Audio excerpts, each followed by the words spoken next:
იცით რა აღმაფრთოვანებს ამ მანქანაში? აქ არ მაქვს არც ჭკვიანი ორდისკიანი ავტომატიკა, არც თვით რეგულირებადი დაკიდების სისტემა 4-ვე საბურავზე.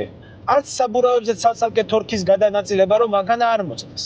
მაგრამ მაინც, მიუხედავად ამისა, სრულად მექანიკურ ავტომობილში, როდესაც მოსახლოს მიუახლოვდები, ერთადერთი მე რაც უნდა გავაკეთო არის, რომ საჭე გადავწიო. დანარჩენს მანქანა თვითონ შვება. ისეთი განცდა მაქვს, რომ უსარგებლო ვარ მის საჭესთან რა, მინიმალური დანახარჯით მანქანა აკეთებს იმ ყველაფერს, რაც საჭიროა, რომ მოსახვევი იდეალურად გაიარო.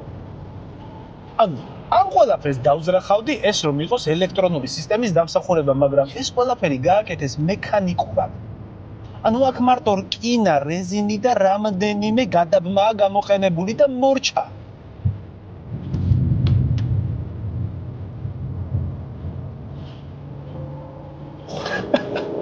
ვახში. იცით რა არ მომდის თავში ბოლომდე, რა არ იხარშება?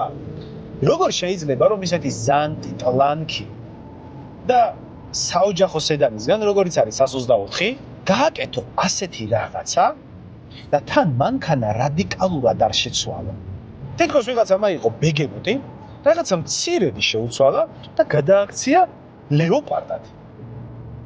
როგორ? ანუ აი როგორ? ეს მანქანა სანამ შეიქმნებოდა, ვინმეს რომ ეთქვა ჩემთვის რომ აი ამისგანო 124-ზე მაქვს საუბარი, ამას გამოვიყვანო, ვეთქოდი შენ ბიზიკო ხო არა გაქვს ხო, მე შევტრიალდებოდი და წავიდოდი.